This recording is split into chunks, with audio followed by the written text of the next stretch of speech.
This is going to be a quick walkthrough of the Citizen EcoDrive. I guess this would be considered a caliber H610 movement watch, and it's also called a Blue Face Atomic Pro Master as well. But the model number for this specific watch is the BY0000-56L.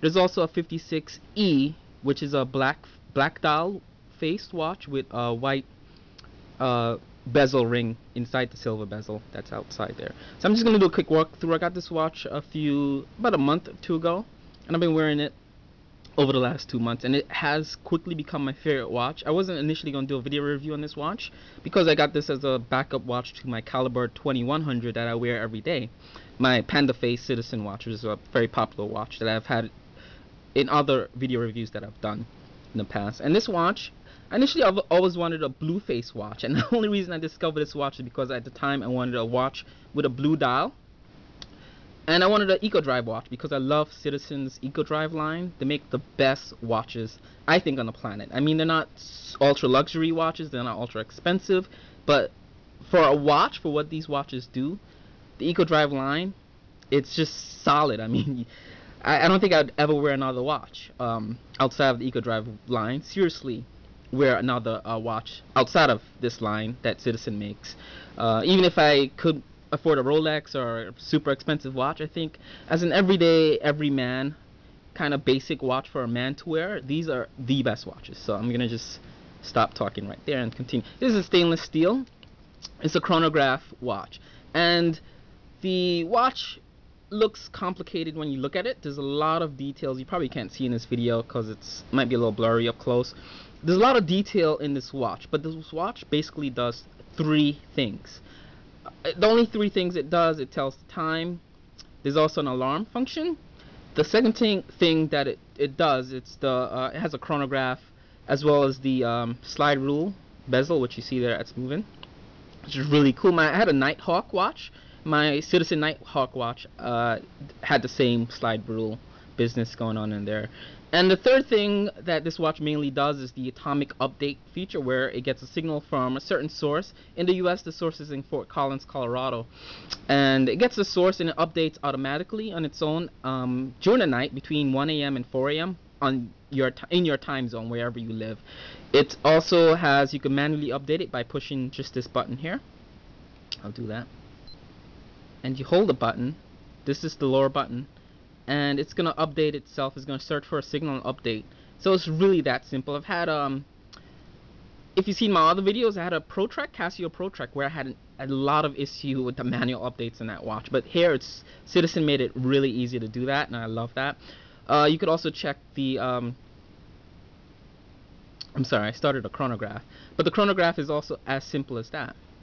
In the timekeeping mode, you just press the upper button for the chronograph, and the red second hand goes around. You could pause the chronograph, restart it, or pause it and then reset it, and it goes back to 0. It's not a flyback chronograph. It sort of goes slowly back to the 0 position, but it does the job. No complaints there. The setting of the time is really easy. You pull this out one click, and you roll the dial to your home city, and the watch self-adjusts, as you see there. So I'm going to go back to New York. I'm in New York right now, and the watch will just self-adjust for New York time. You could go to any city and it'll just self-adjust. So setting the time is really that easy. To set the alarm, you pull it 2 clicks out, and you could, it's going to go to the current alarm that I have it set at. So I'm sorry, the dial is going to sweep to the, I think I have it set for like 9 a.m. So just keep doing that. You could turn off or off the alarm by pressing these buttons, or set the alarm itself by turning the dial. I'm not going to do that because it takes a while, and my battery is about to die in this camera. So I'm just going to click it in to go back to my basic timekeeping mode, and as you'll see, it'll go do its own thing. And a lot of this watch is automatic. It does basically what Citizen has done here with this timepiece is the user interface between what you want and what you want the watch to do, and it doing the action is really simple. You push a button and the watch pretty much gets doing and does what it needs to do. in terms of what you need it to do, what you're telling it to do. So it's really that simple. A lot of other Citizen watches, I think there's a Skyhawk watch. I read a review just a few minutes ago. I read an online review of a Skyhawk that I wanted, and it's atomic. Has the atomic update feature as well as the multiple time zone. And the Skyhawk, it got a really bad review because the user was saying, the owner said, to set things on a watch, to interface with the watch was required a lot of button pressing and a lot of like rolling up the dial to go through menus and features and what you want to do just to get to like stuff like seconds and date and stuff like that. Basic information was just buried beneath all the information you don't really need on a day-to-day basis. But this, it tells you the date, and the date is perpetual. It's a perpetual calendar, so you never really have to set. It's April 21st. I never really have to set that on this watch. I see that it does its own thing on its own. I'm gonna just put the watch on. It's lighter than it looks. It looks like a bulky watch that's really big, but it's much lighter than it actually looks in person. When you have it in person, it's a light watch. The band, the bracelet, is thin. It's thinner than my caliber 2100 Citizen and my Nighthawk Citizen Nighthawk watch. The bracelet is really on the thin side, but it's really durable, and it has a nice flex to it. Like you can see that it flexes around my finger, so you know it'll fit. You know, if your wrist is slim, it'll fit around your wrist. It has a nice flexibility to the bracelet, and it uses the older V-style pins that push in and out. There's no sleeve that makes it harder to replace the links. It's easy in and out to push the pins out. I usually put tape over because I'm at work to protect my clasp from scratching, but as you can see there, it's very scratch resistant on its own without the tape. But I'm going to just put it on so you get a sense of. I have a 7-inch wrist, and my wrist is 7 inches, and I'm just going to put it on right now so you can see it, how it looks. And that's how it looks on my wrist. It's a beautiful watch. It wears really easy. The face is big, I will give it that, but it doesn't feel like a big face when you wear it. It's because it's not a heavy watch, and this is the stainless steel version. There's a titanium version with sapphire crystal that you could get, but I don't think it's necessary because the US version of that titanium, it's called a BY0000-56L, and there's a 52E. You don't really need that titanium because the steel on its own is light for daily wear. And I have a 7-inch wrist. I'm not super strong, but it wears really comfortable on my wrist. The only thing, and the mineral crystal on this watch is pretty durable. I haven't had any issues with it scratching or anything like that in the time I've had it. You could upgrade it to sapphire crystal through a Citizen service center, so which you could save yourselves hundreds of dollars and not get a titanium version with a sapphire crystal. Just buy this watch. I think it's $5.95 retail. You could buy it on eBay around from $100 to $300. They sell these on eBay used, and replace the crystal, and it'll cost you about $100 at Citizen. One more thing I'm gonna say: the crown. See how the crown sits low on the band of the watch case? It sits low and it overhangs, and it's easy to snag on like clothing items and stuff. And this crown, it doesn't feel like it's secure on the body of the watch. It seems like if you pull it too hard, it could pop right off. And I've seen a lot of used watches on eBay, used of watches like this without the crown. The crown is missing, and I know why, because it looks like it's just really frail. It's probably the frailest thing in this watch. The rest of the watch is durable, but the crown, it is really frail. And you can see the crown is kind of loose when you turn it. The crown on this side is the rotating bezel crown, as you see there, so it does the rotating bezel, and that's secure. The buttons are square buttons, which is what I like about this watch, and what makes it stand out from other Citizen watches. It has square buttons. Normally these buttons will be round, but it's square here, and it looks really nice. It's flush with the case a little bit, and it has like a little texture to the buttons that gives it a nice feel to it when you touch it. As well as the crown. I love the crown. It's a beautiful crown. It has like a little logo there. And I think that's the Pro Master Skyhawk logo, or one of the logos that Citizen uses in their higher end watches. I'm not sure, but it looks really nice in this watch. It looks really nice. And the watch overall, it looks like it costs a lot of money for what you actually would pay for this watch. And these watches are no longer sold by Citizen, but you can buy one of these used from $100 to $300, maybe $400 brand new on eBay or on Craigslist. I've seen a couple of these on Craigslist. But don't worry about it being too heavy. It's really light. It's lighter than my caliber 2100. It's probably one of the lightest non-titanium watches I've ever held in my hand, made by Citizen. Considering the size of this watch, it's really light. So don't ever worry about it being too heavy. I'm going to put it on again so you guys can see how it looks on my my right hand, which is the hand I usually wear my watch on, by the way. And it wears really comfortable, no complaints there. The bracelet is, I've been wearing this bracelet. I put tape over just in case, but it's really scratch resistant. This stainless steel is polished, but it doesn't scratch as easy as my other Citizen bracelets, my Caliber 2100. It doesn't scratch as easy as that bracelet, and my Nighthawk bracelet. Those of you familiar with Citizens, you know exactly what I'm talking about if you know those watches. It doesn't scratch as easy, I find, and as well as the polished around the watch, the polished bezel doesn't seem to like pick up scratches or fingerprints as easy. It stays very well polished, and overall the watch looks really good.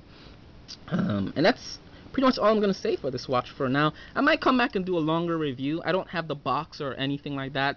You could download the manual. It's called the H610 caliber movement of this watch, and the manual is available. There's a video, actually, a Adobe Flash manual that shows you. It's interactive with setting the different things on the watch, but it's pretty easy to use. It looks complicated.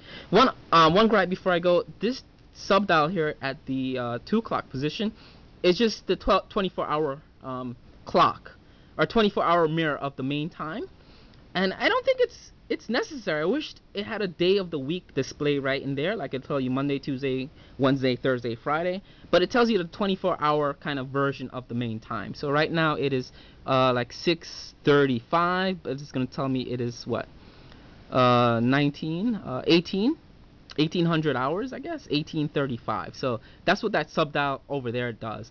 Sub dial at the didn't mention that before.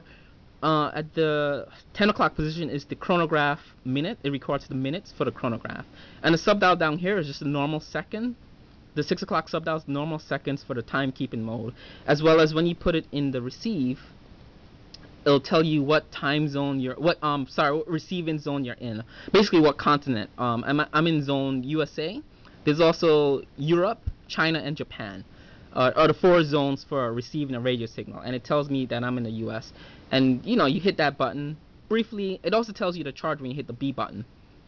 So my charge in this sub dial here tells you to charge when you hit the B button. And I'm at, you can see the angle of the charge. I'm sort of near full. And this charge actually depletes. I haven't fully charged the watch since I've had it. But, and fully charging the watch means leaving it in your windowsill or on your, say, outside in the sunlight for about 12 hours straight, like all day long, and just leaving it under natural sunlight. It'll fully charge the watch, like for a day. Some watches, like if you buy it and it's been in a box for like months, you might have to leave it out for like a week of full sunlight every day for a week, a full sun to get it fully charged. But like again, most watches with the higher functions, with the atomic radio, it has a radio antenna inside this watch for receiving that function, which works like a Wi-Fi antenna. So most of you with cell phones, the Wi-Fi antenna tends to drain the battery if it's, you know, when it's trying to pick up a signal. So keep that in mind. You're gonna get one of these watches. It has a antenna in the watch that will drain the battery if you don't keep it charged on a daily basis, a day-to-day basis. Just keep it on the sunlight. Once it's fully charged, you could wear it. It'll charge inside indoor lighting or outdoor lighting, wherever you wear it. It'll charge by itself. And it's fully autonomous watch in terms of charging and in terms of doing basically what you needed to do. And the most important thing for me is just the normal timekeeping function, the calendar date function is time. It's important to me, and I like the chronograph. The addition of the chronograph function of this watch is icing in the cake. I don't need it. I don't probably ever use a chronograph on this watch, but it's icing in the cake. The alarm, I'm gonna go into that real quick, is just a chime alarm. It doesn't really, it's not gonna wake you up. So don't get this for an alarm clock. It's not an alarm clock. It's just a chime. I'm gonna see if you can hear it. It's gonna have to go all the way to see. Okay, it's not gonna chime, but it's just a little chime. It's not really a loud alarm clock sound. It's just like a little reminder chime. Like if you're cooking rice or something and you want to remind yourself to turn the rice off in 10 minutes or something like that, you could use it for that. Once you're awake, you'll hear it. But if you're sleeping, you're not gonna hear the alarm on this watch. And for me, it's not a criticism, because in 2013, everyone has a cell phone by their bed to wake them up. Alarm clocks are cheaper than this watch, so I don't buy this watch for an alarm clock. I mean, you know, that's kind of silly. And that's pretty much for me. It's a very flawless watch for what it does. I'll actually do this so you could hear the beep. That's what the alarms sound like. So it'll be that beeping sound over and over again. So it's like that kind of sound. So you hear that there. It's a beautiful watch. Like I said, this comes in several variations. There's a titanium and sapphire crystal version in the US, but that's not Duratec titanium.